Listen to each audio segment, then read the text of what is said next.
So these are the two getting 0 right now because they did not come. If they don't show up tomorrow, they will get 0. That's it. I think for the rest, this is 8 marks. If you are 8, you better work very hard. 8, 9, 10, work very hard. Only 3 students here. Okay, so let's move on. I have quite a bit to cover, so transformation. So last week I talked about transformation and waiting to correct model inadequacy, and I've given you 4 reasons to do that, and this is one of the most important reasons that we want to do transformation, generalized and weighted least square. So I'm going to talk about that now. So let's go there. In a way, the last reason here is not so much for dealing with model inadequacy, but it gives us a way to analyze a much more general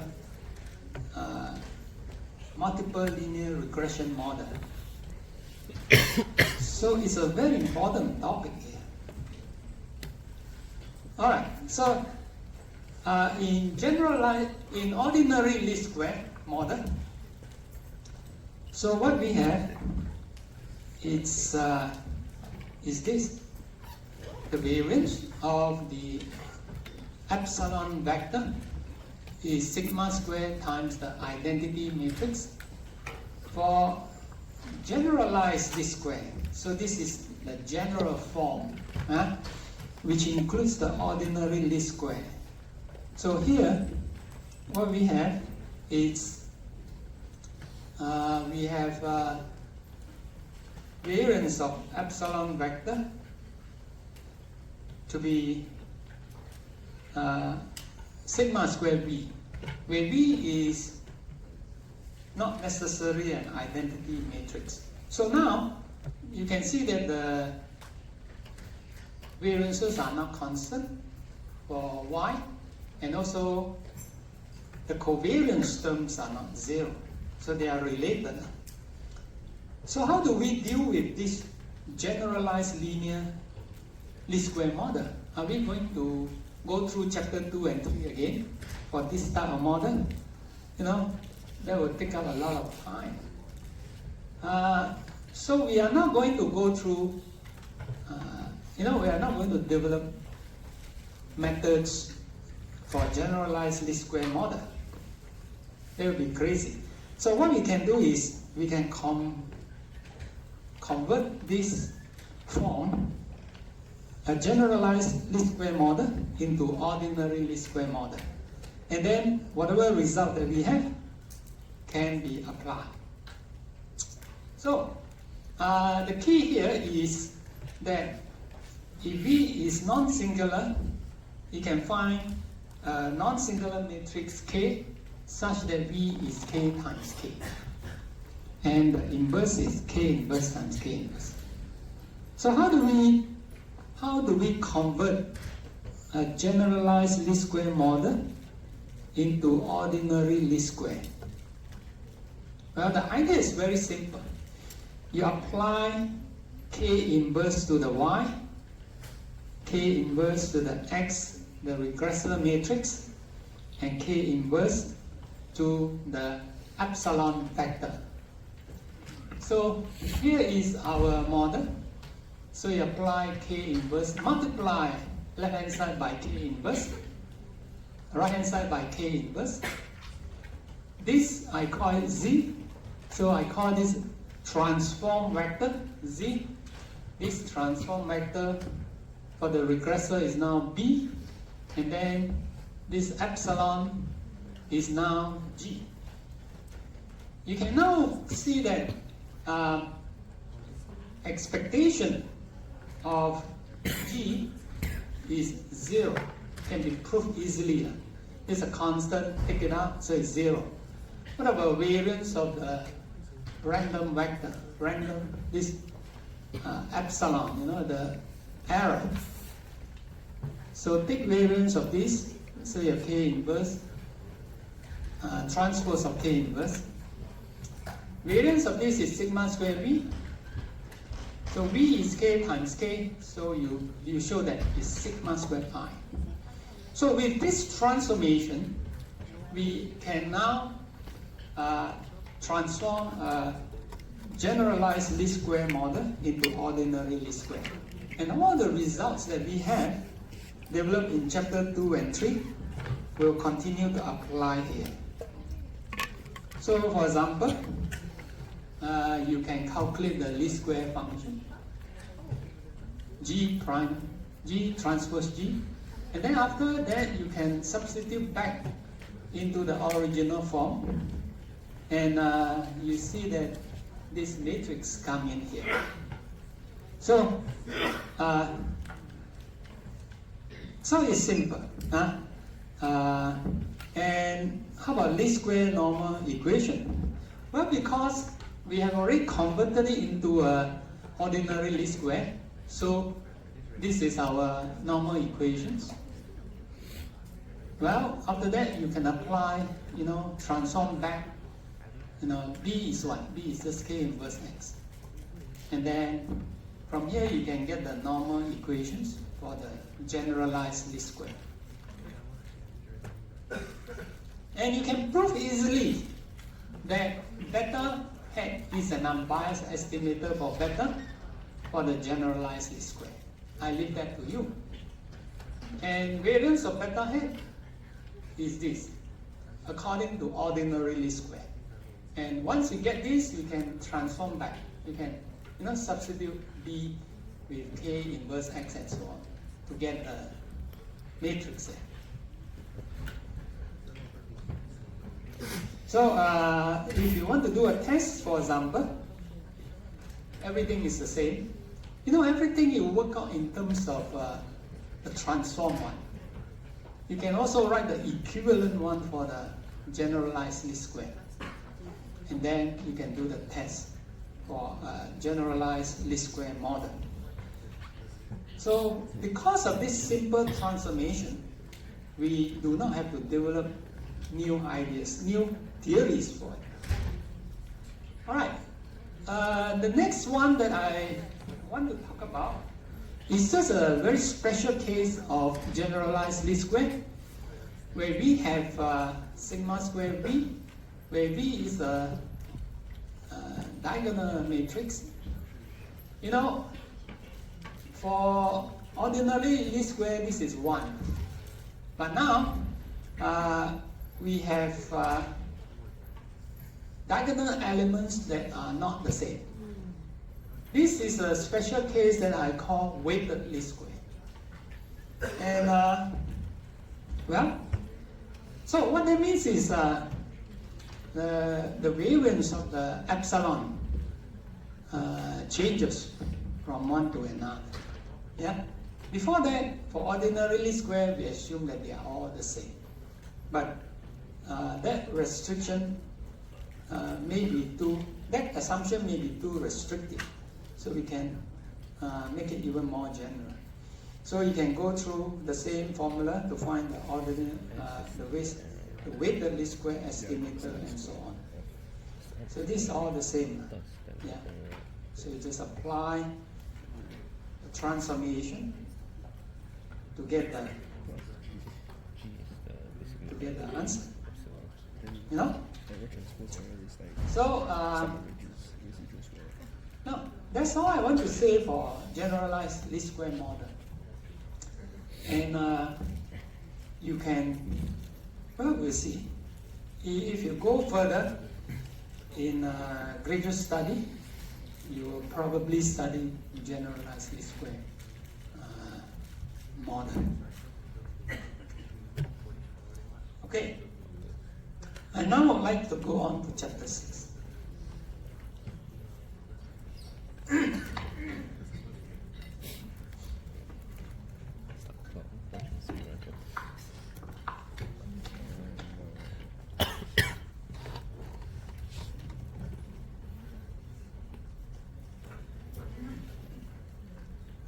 Well, for chapter 6, so let me just take a look at the overall summary.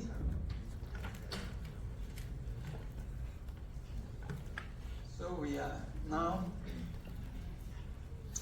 here.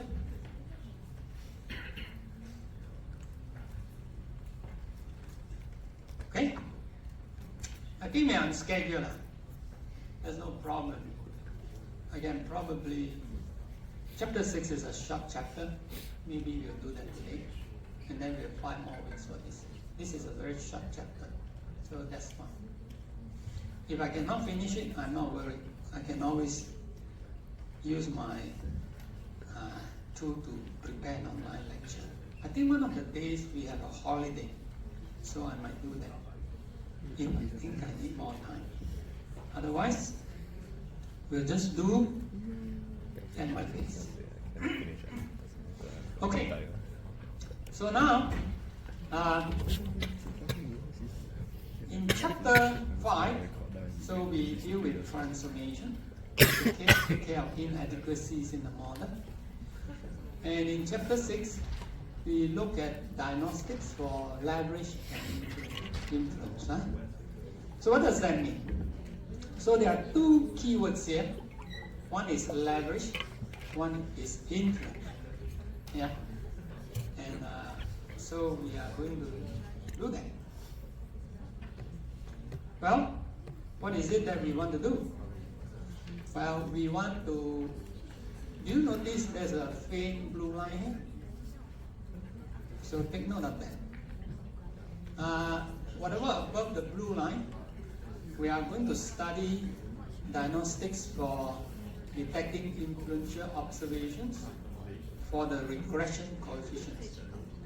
Below, it's a diagnostic for influential points on one of them, or on expected yi, or on precision.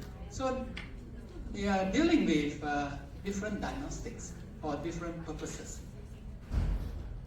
The most important one is the one above the blue line. So now let's look at this multiple linear regression model. And this head matrix again play a very important role in the diagnostics. We have our y vector, beta, epsilon, and the x. This is beta naught, beta 1, and so on, as I've written. And so here is our multiple linear regression model. Right here. And the head matrix, I'm sure you've done tutorial on it already. This is a symmetric idempotent matrix. It's called head matrix because h times y is y hat. It gives a hat to y.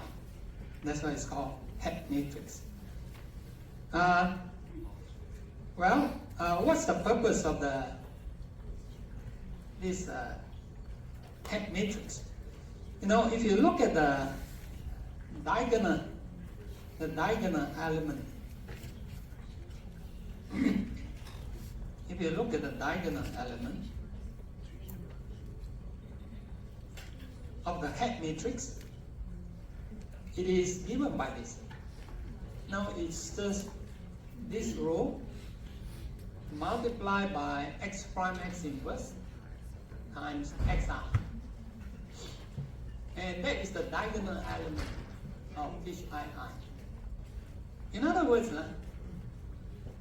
so hi is obtained by this, the I row of the X matrix. And you have already proved in the tutorial that the sum of all the diagonal elements is the rank of the matrix H, which is P. So, what is the average value of the diagonal element? The average is P over N because you have N observations. And remember what we learned earlier about this HII. HII is a measure of the distance of the point xi from the center of the data. I call it central. Xi may not be a row of this X matrix. It can be any regressor vector that you define. So suppose you want to check a point, a new point. Is it far or not from the center? You can calculate this quantity here, H. So remember that. So this HII is going to play a very important role in our diagnostic today. Here, I'm going to define two types of points. One is called leverage point, one is influential point. And you can refer to the English dictionary, leverage. What is leverage? Use something to maximum advantage. Yeah, like I'm going to leverage on one of my students' expertise to help me to develop a good online lecture. Okay. Last semester, I used this AI program to create some online video. Some student told me, it's just copy, and talk from the slide. Myself just find a software that I can just convert text to voice. It's not so simple. Well, I think some students think they know everything. Not humble at all. So, leverage means what? Use something to maximum advantage. Influential. Having great influence on something or someone. Influential, I think we can understand the meaning. Alright? So, so how do we define leverage point? So remember, HII is the distance of a point from the center of the data. If a point is far, like the African elephant, Asian elephant, human, the 3 points are far from the center. They are all called leverage points because, if it is twice the average, is considered a leverage point. So what that means is these points could be influential. Now, what is an influential point? An influential point is a leverage point that affects the regression coefficient significantly. That is an influential point. So to be influential, you must be leveraged first. And then, so not all leverage points are influential, as you can see. All right? Now, so what does it mean by significantly? So let's try and understand it. So let's look at 2 examples here. So here's my data set. 1, 2, 3, 4, 5, 6. So I have 6 points here. For this graph here, I fitted the line without the influential point. Without the influential point, I only use 5 points to fit this line. As you can see, it passes through most of these 5 points, or very close to them. Now for this graph, I fitted in everything, including the influential point. You can see that the fitted line now is, is now pulled towards this influential point. So, what can we say about this point B? Definitely this point B is influential. Because if you exclude it, you get this line. If you include it, you get a drastically different line. That's called you have affected the regression coefficient significantly. So that is an influential point. Okay? And if you look at the y-intercept, it has changed a lot. Look at this. It has also changed a lot. Yeah, from positive slope to negative slope. Not only that, it's also changed the R square. It also changed the mean square residue. See, R square here is very high. R square there is very low. Yeah? So that's called an influential point. Now let's consider another data set where I have 6 points, 1, 2, 3, 4, 5, 6. I call this point leverage point because it's far from the center. It's more than 2 times the average of HII. Here, I fit a line without point A.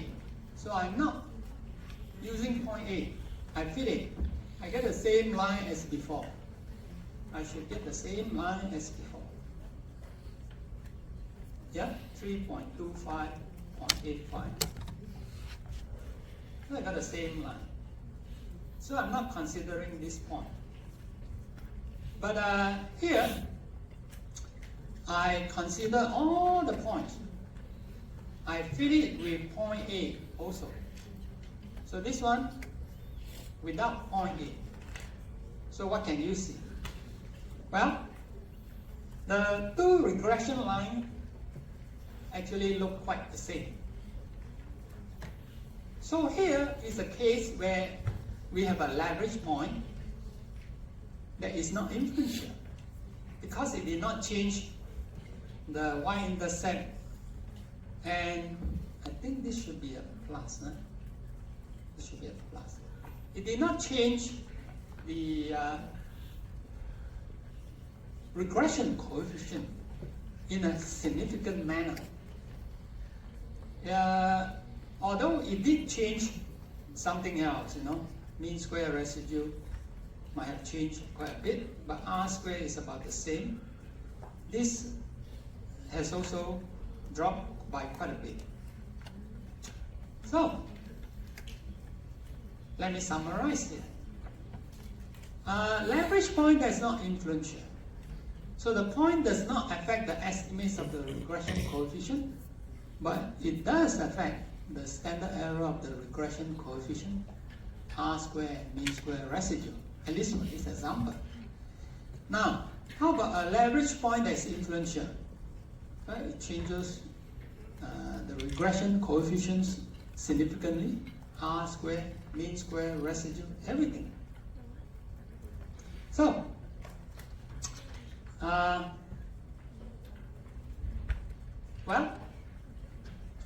so now let's look at the delivery time data. Look at a real data set to study if there's any leverage point or influential point in the data.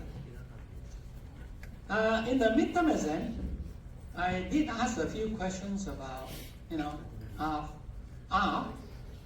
What's the function that you can solve a system of linear equation? To my surprise, maybe I shouldn't. Quite a number of students couldn't pick the correct function. They show me one thing.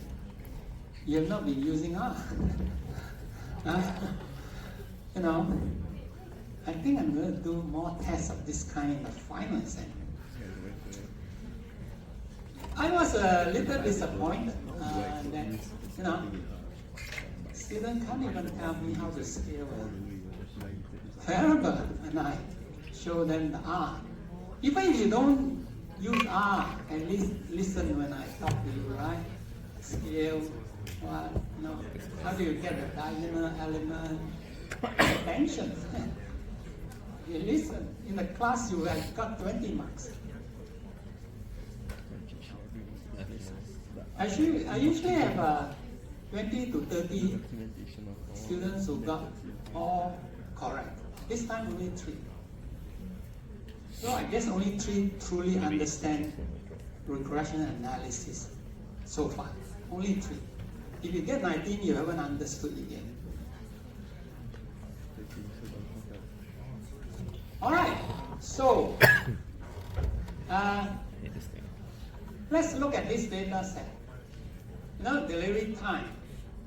We have the response, which is the delivery time, and then 2 regressors, case and distance. How many cases of suffering you are going to deliver, and the distance. So you can find HII using construct the X matrix, find the X prime X inverse, and then X times X prime X inverse times transpose of X, and then take the diagonal element. Or you can also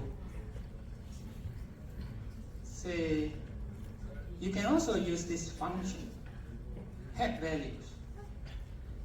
I think I've shown you before. You can use this function directly to find the diagonal elements of the head matrix. Okay? So, so after that, I can list out all the HII here. Well, now, if you look at the set of HII values, there are only 2 points, 0.9 and 0.22, that are considered leverage point. That means HII is more than twice the average of all these values. Now, the thing is, so this leverage point is easy, it's defined very clearly. All you need to do is do more than 2 times the average of HII. How about influential? To be influential means what? According to our definition, it must affect the regression coefficient in a significant manner when you include it or when you exclude it. Yeah? So that is a little bit weak, all right? So let's see. Well, so here it's, so the measure of influential here is with respect to the regression coefficient. So with everything in, the first row, everything in, these are my regression coefficient and mean square residue and so on. So what if I drop 9 out? If I drop 9 out, this one change, this one also change, this one also change, and so on. So you can see the effect. If I drop 22 out and then fit the regression, this is what I get. So if I delete 0.9, there is a 90% change in beta naught, 7% change in beta 1, 28% change in beta 2, and so on. Now 22 produces smaller change, 18, 10, 14, and so on. And a small change in mean square residue. But this one caused a big change from 10.6 to 5.9. This one remains at 10.06. So from here, I can conclude that observation 9 is an influential point. How about observation 12? Well, it did cause some changes to the regression coefficient, but I'm not sure whether it is an influential point. Because let's look at our definition for influential point. It's a point that affects the regression coefficient significantly. So this is a little subjective.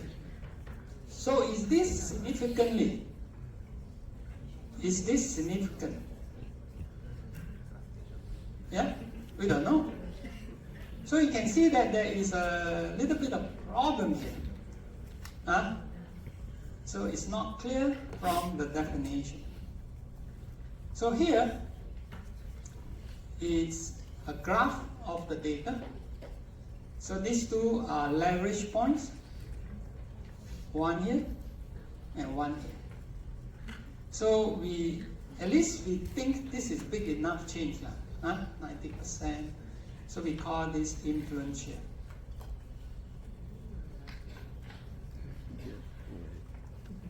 This one, we don't know. They are both leverage points, but I don't know whether this is influential or not. Well, what can we do? Well, we cannot be guessing, right? Is this influential? I give a problem. Half the class A is influential, half the class A is not influential, because everyone has a different yardstick of significance. So this is not good enough. Yeah? So what do we need to do? Well, we need something that all of us can agree. So it brings us to an analytical method. Okay? So a point for which HII exceeds twice the average is considered a leverage point. No problem with that. But here, we have a problem, because not everybody will agree, what is significant. So we need a numerical measure to quantify this effect.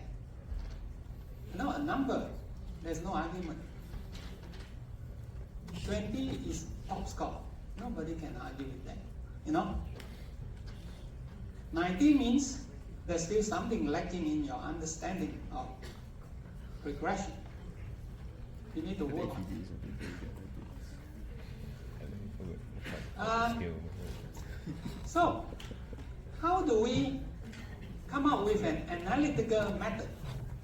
Well, let's recall in chapter 3. When we study this simultaneous confidence interval on regression coefficient. So here, this statistics actually is the Euclidean distance between this and this, weighted by this quantity. Yeah, it's the Euclidean distance.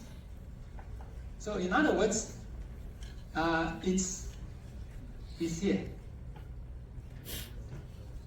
It's measuring, a point here.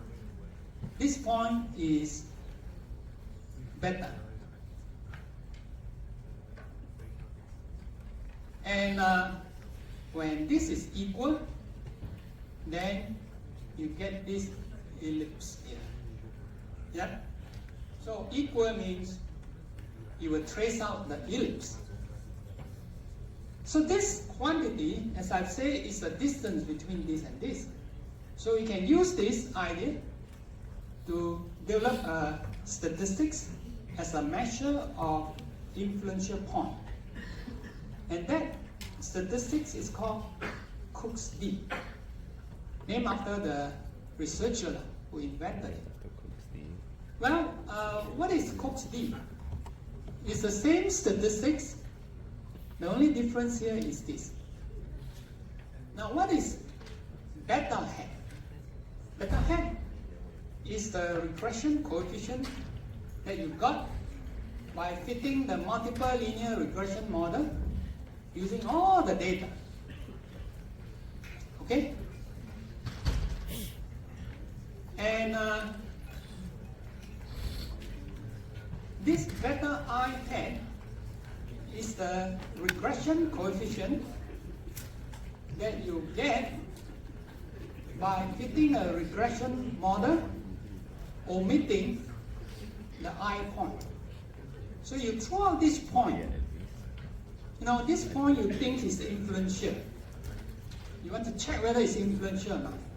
So you delete that point out and then fit a model, calculate the regression coefficient, and then see what happened to the regression coefficient. Are they very different from the one that you obtain using the complete data set? Or are these very similar? You see, if you remove a point and get this beta hat, if it's still very similar, that means there's no change in the beta, very little change. So this point is not influential. But if you delete this point I and get this regression coefficient, and the difference here is big, and when you calculate this distance, it's big, then there's evidence that that this point is influential. So there's a logic behind it. And so what happened here is we can now use this statistics as a measure of whether a point xi is influential or not. And we will make a decision based on this, based on f0.5 p times p n minus p. So this is based on the data n minus p and p. That's the statistics, okay, f statistics. But we chose 0.5. What does that mean? That means this. Let me move this away. Okay. Move this away. All right.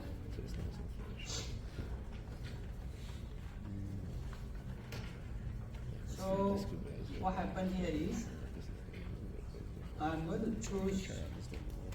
So become a very beautiful ellipse, but that's not what I want. No, di essentially basically calculated. So we choose this. Yeah, it's still 50%. the value you get. So any point, is on the ellipse of a confidence. you know, if you have a, you know, the Cook statistics further than the 50%, you consider it influential. If it is within 50%, you consider it non-influential. And there is a very strange result here. No matter what p and n minus p you use, it's approximately 1. You know, approximately. Sometimes it's 0.9, sometimes it's 1, but it's approximately 1. So Cook suggested that if any of these Cook's distance greater than 1, we call it to be influential. So there is no more ambiguity. At least different researchers can agree. Of course, this 1 is also subjective. Why can't I choose 60% or 70%? I want to be stricter. Yeah? So it's also a little subjective here. But 1 seems to be quite a popular choice nowadays. So, so my point here is, you now choose. Consider, you know, so if di is good, this means beta is on the boundary of approximate 50% confidence region for beta based on the complete data. So any beta I that is beyond the 50% confidence region is considered to have changed significantly. So we are trying to define what does it mean to be changed significantly. All right. Now before we apply Cook's data, let's look at some alternative formula for Cook's distance. Now after he published the paper, other researchers worked on it, and then found that, you know, you can actually show that Cook's distance can be written actually quite simply, you know, as Ri squared multiplied by Hii over 1 minus Hii divided by P. And now, this formula makes even more sense here. Why? What is Ri? Ri is the studentized. This I is a studentized residue. Yeah, remember what is studentized residue? So if a residue is big, then Cook's distance will be big. Because a big residue probably is a result of an outlier or some point that is a leverage point or influential point. So it makes sense to have Ri squared. Now what about Hi over 1 minus Hii? Now we know Hii is the distance of the point to the centroid. Hii over 1 minus Hii, the ratio, is the distance of the vector xi to the centroid of the remaining data. So if xii, the distance to the centroid of the remaining data is large, then di will also be large. So you can see that di can be large for two reasons, or both reasons. One is if the residue is large, or if it is far from the centroid of the remaining data. Okay? So it makes sense for Cook's distance. Yeah? Alright? Another alternative formula is this. You can bring in x to this side, x prime to this side, x to this one, and then you'll be looking at the Euclidean distance between these two values. This is the estimated y, this is the estimated y with observation I removed. So, we are looking at the predicted value. Are they very different or not, with or without this particular point that you are investigating? If they are very different, then di will be large. Why are they different? Because the regression coefficients are very different. That's why the filter value are also going to be very different. See, if the regression coefficient change very little, then this will change very little from this. And so di will be small. So this is another useful formula for understanding Cook's distance. I don't have the proof on these two results. You have to refer to research paper if you are interested in it. Okay, so now let's look at this data set again to see whether they are influential or not, the second one. So, so first one, we think is influential already, but we can also confirm it. Now, good news if you are using R. If you are not using R, don't bother what I say. If you are using R, there's a good news for you.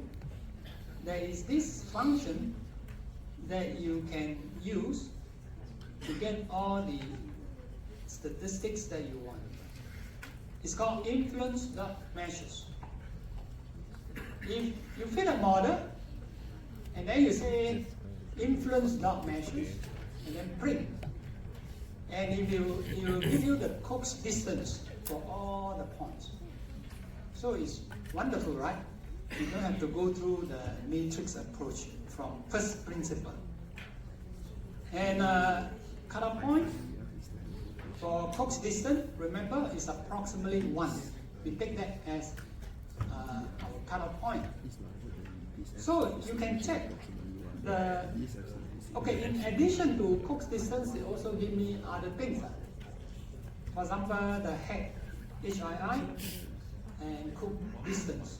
The rest, don't worry, we'll come to them a bit later. So if you look at this prenup, there are only 2 points that are potentially influential. And then this point is 3.42. So 0.9 is influential. This is 0.45 10 to the power minus 1. So this point is not influential.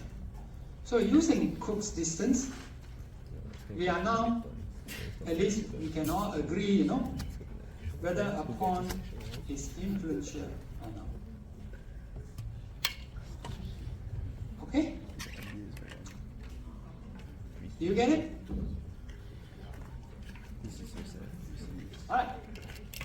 Next. Maybe I'm going a little too fast, but it's okay. Alright. So let's go to the beginning. Look at the summary first. Right. Let's look at the summary. Well, first of all, I talk about the diagonal elements of the head matrix. It is important because HII measures is a measure of the distance of a point to the center of the data. And then I define what is leverage and influential point. So what is a leverage point? A leverage point is one where HII is greater than 2 times the average of HII. So that definition is clean. Influential point, the definition is very vague. It says a point is influential if it changes the regression coefficient significantly when you include it in the fitting or when you exclude it. It causes a big change in the significant change in the regression coefficient. So I give you 2 examples on influential points, and then I illustrate the idea using this delivery time. But then there's this problem, right? That the definition of influential point is not precise. So I introduce this Cook's distance. Cook's distance actually is a combination of standardized residue and the distance of the point to the centroid of the remaining data. So if any one of these is large, Cook's distance will be large. And that is the alternative formula. So how do we detect whether a point is influential or not? We calculate Cook's distance, and then we check whether it's greater than 1 or not. That's alright. And I think we'll take a break now. After the break, we'll look at influential observations with respect to some other criteria. Not with respect to all the regression coefficients. So look at this faint line. So let's take 5 minutes break, and then we'll continue.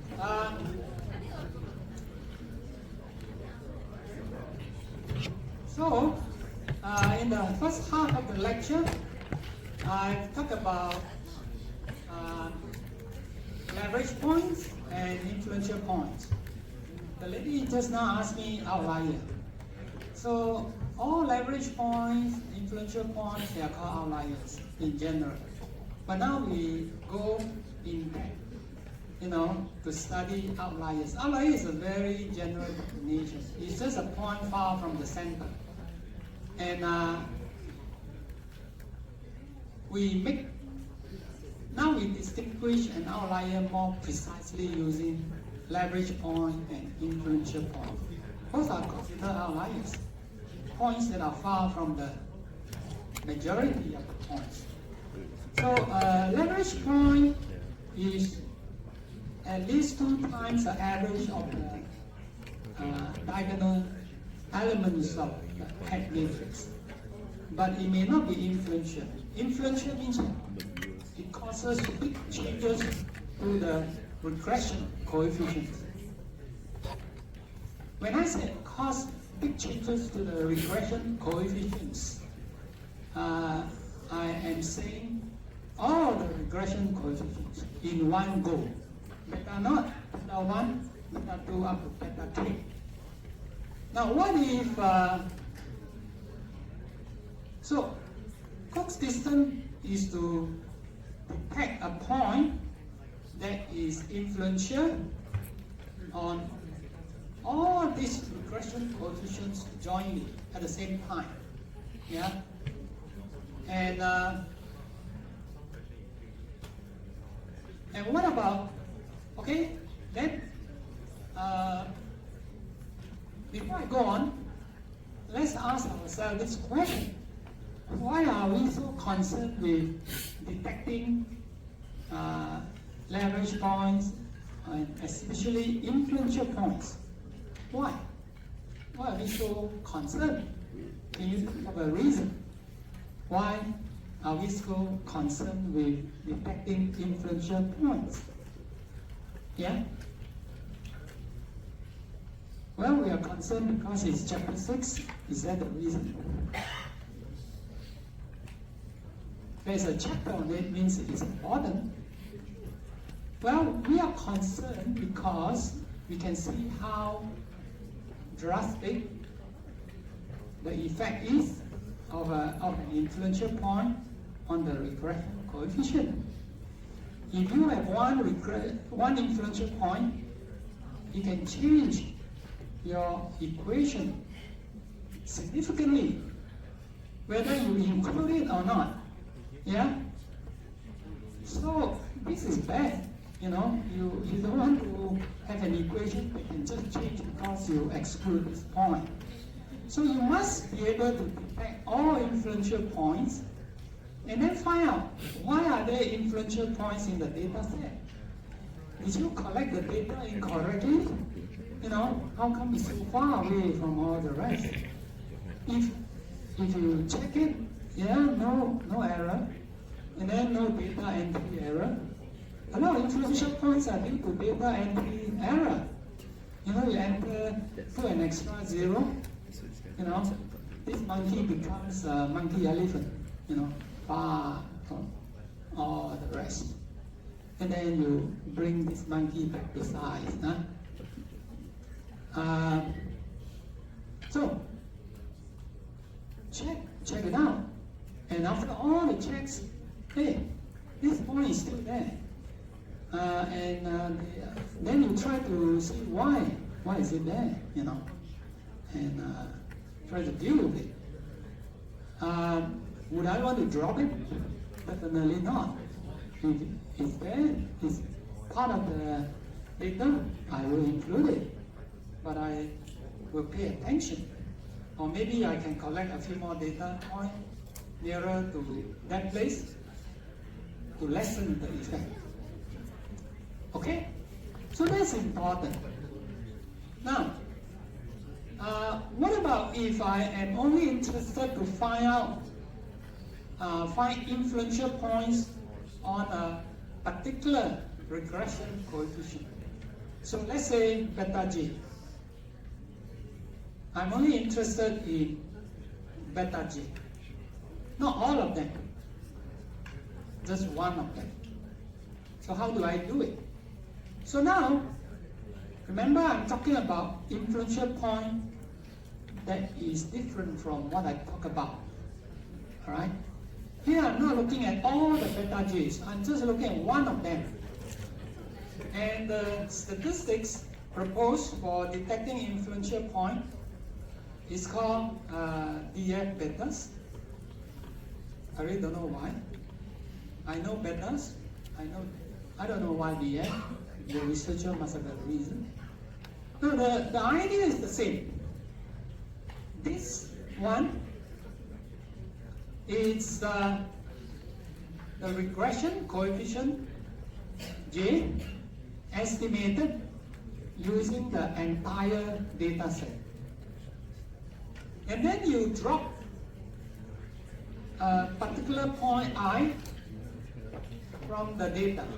You suspect that this I point is influential. So you want to check whether this I point is influential or not.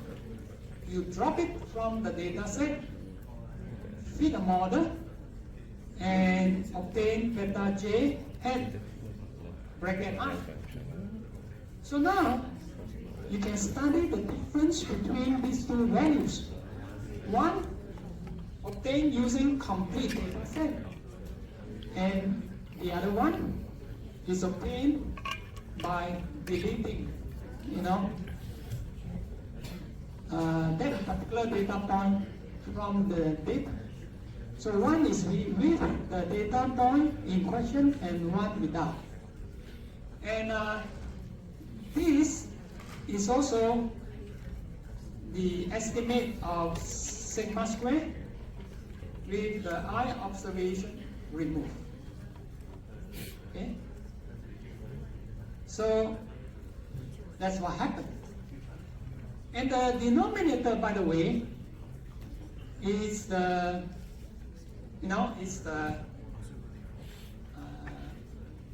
is an estimate of the variance of beta j hat. Remember, sigma square x prime x inverse. This is variance of beta hat. So the variance of beta 1, beta naught is the first element. In the lecture note, I use C00 for beta naught. But for R, I use C11 because in R, the array will start from 1. It's a 0. Yeah. So in the quiz, in the midterm exam, I ask you a question, right? Is it good to have? Is it desirable to have large diagonal elements?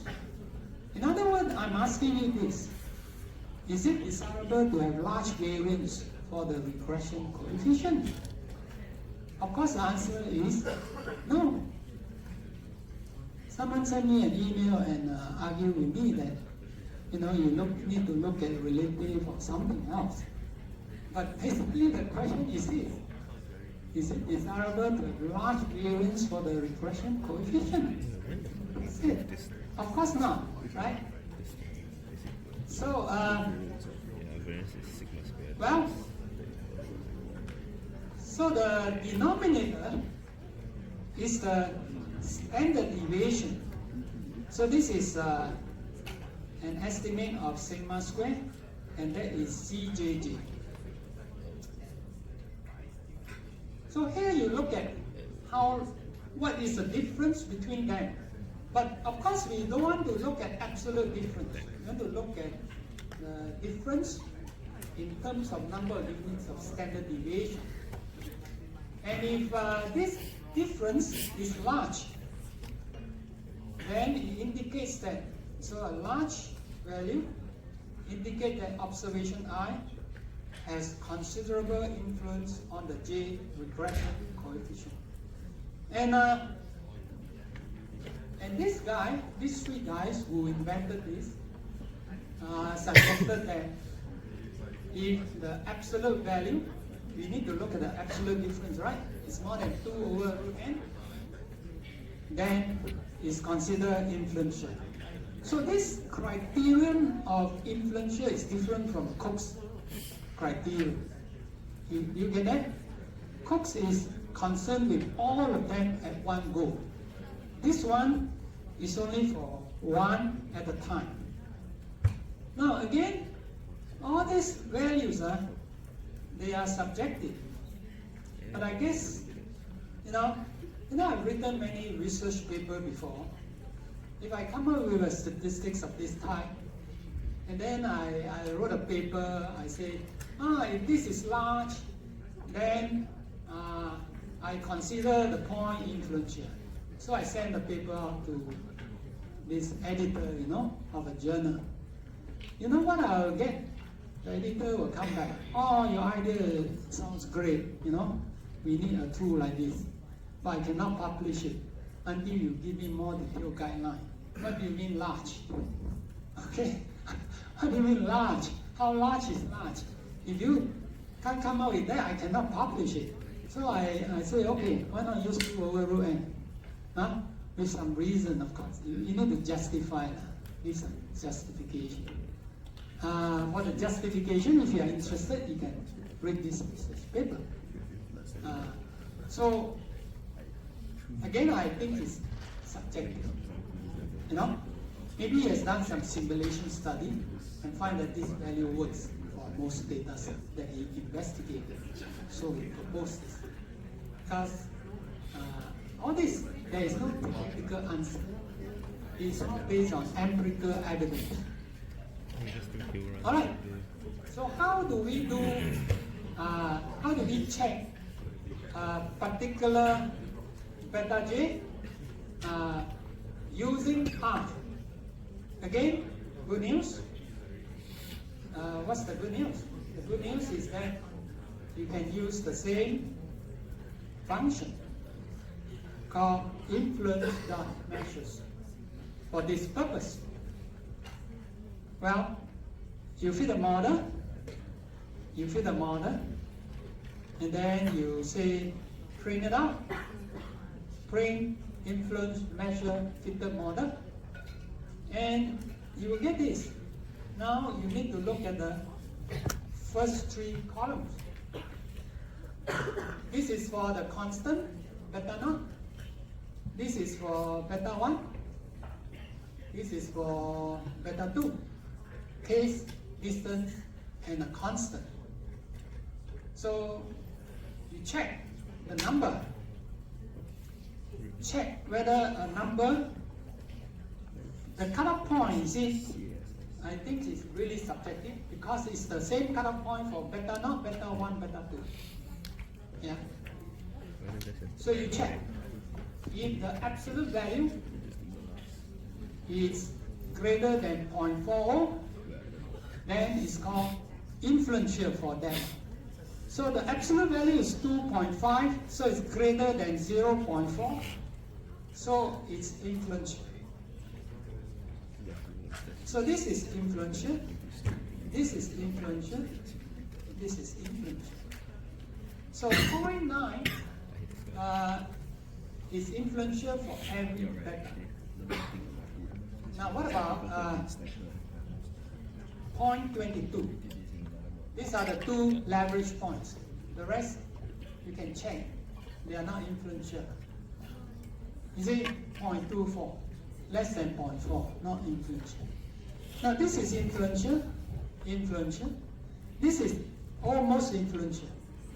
0.49, 0.39, almost influential. So I say it's influential for every beta except beta naught. So you can see that although this point is not influential, you know, together they are not influential. But actually, if you look closely, beta 1 is this point is influential on beta 1 and beta 2, but not beta naught. Okay, so that's the reason. All right. Next, we look at another measure of influential, but now we focus our attention on this one, on the fitted value. You know, in multiple linear regression, one of the most important things that we want to do is to predict, is to find fitted value. So I surely would like to know which point is influential on fitted value.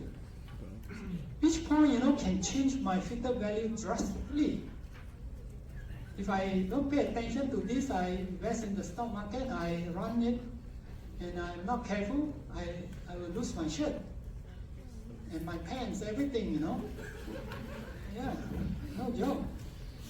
So you have to be careful. So some people want to know which point is influential on the fitted value. And I guess the same 3 researchers give us a way to do that. Again, this is based on fitted value obtained using the equation, fitted using all the data. This is the fitted value using model, fitted by deleting the I observation away. I observation is the one in question. Is it influential or not? We want to check this point. So we throw it out, fit the equation, and find the fitted value. And this is the denominator is an estimate of the standard deviation of this quantity. Because we cannot just look at absolute distance to see how big is the difference. We need to look at the distance in number of units of the standard deviation. It will make sense this way. So this is sigma squared, estimate of sigma squared, this is HII. So again, we don't want the sigma squared to be to affect our estimation of sigma squared, so we take it out, fit a model without observation I, and calculate sigma squared. And if this value is large, we then assume that it's influenced, otherwise it's not. Again, there is a very nice result here. D fits it's HII over 1 minus HII square root times DI. So you can express it in this form. So I guess this is another expression that we can help to understand it. So let's see what it says. If the data point is an outlier, TI is the R student, the fourth type of standardized residue that we have discussed. If a data point is an outlier, the R student will be large in magnitude. While if the data point has high leverage means what? HII closer to 1. If a point has high leverage, this is closer to 1, then this becomes small and it will blow up. So the first part, HII over 1 minus HII will be large. So DF fits will be large if a data point has high leverage or if the R student residue is large. Either of these cause a big change in the fitted value. So this formula helps us to understand. Again, I think this is subjective. I don't have any better solution than this. So I guess we'll take that. And good news, again, you can use the same R function to calculate these statistics. And it's called D fit. So let's see. So here's a cutoff point, and let's see whether observation 9 and 12 are influential with respect to the fitted value only. So this is 1.19 greater than 0.69. This is 4.29 greater than, much greater than. So this is very influential. This is also influential. Maybe not as much as this, but the rest are not influential. They are all smaller than 0.69. Here is large, but still not influential enough. Okay, so remember, take the positive, the absolute value. So the final measure of influential point, it's the precision of estimation. So this sigma squared, as you know, is the variance of the random error. The smaller the random error, the better. Your model has a higher precision. So sigma square is actually a measure of precision of estimation. And the statistics that is proposed is based on the generalized variance, which is the determinant of this matrix. So we look at the determinant of this matrix to see whether a point is influential or not on the precision of estimation sigma square. And the statistics proposed is this. So in the denominator, you look at the generalized variance for the complete data set. In the numerator, it is the generalized variance based on the data set where I observation has been removed. So you compare these two, to see, to measure how influential this point is on the precision of estimation. And this can be simplified to this, okay? Because this quantity is equal to that. So if you have a point that is far, that means close to 1, then this will blow up. All right? And if you remove it, you end up with a mean square residue that is large, then this ratio will be larger than 1. So this makes sense. And here,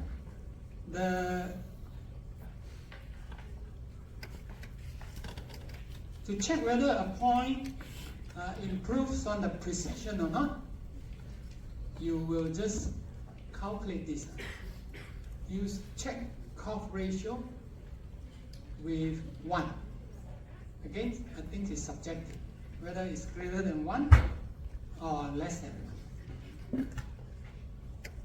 So a high leverage point will make Coff ratio large, as I've explained, because of this. Yeah? And again, I guess it's the same 3 guys who found this method.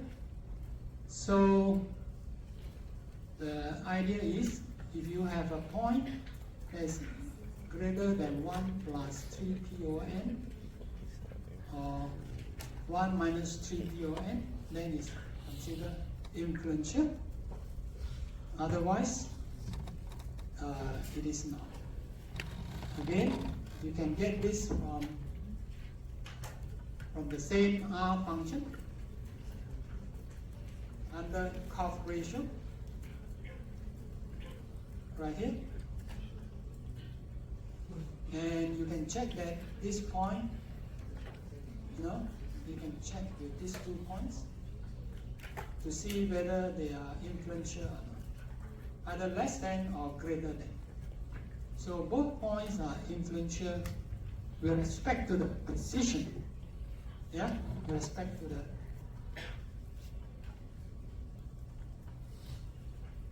precision of estimation. The smaller the sigma square, the more accurate is your estimation. All right? Okay, I think I finished early. I need to change. All right, so let me give you a review first before we go to the quiz.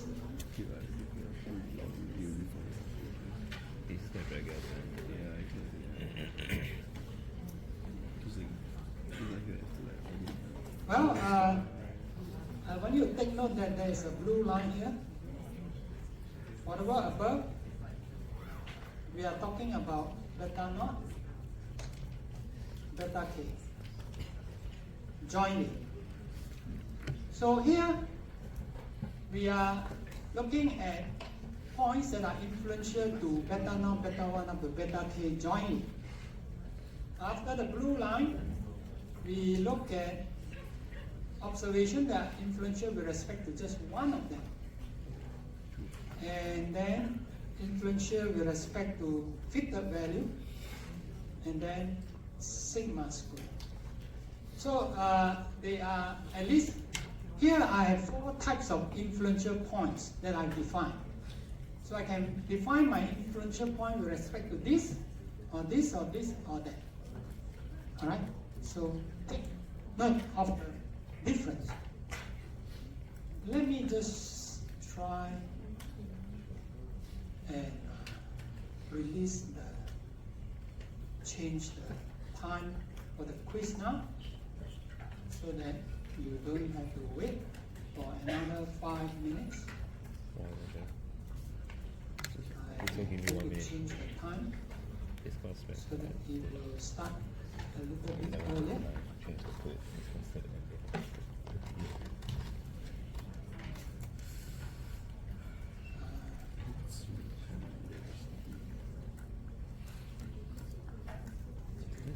Okay.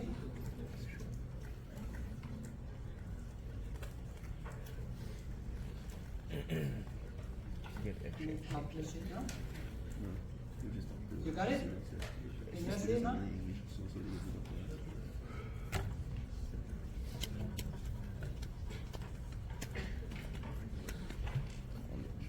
Let me choose student view.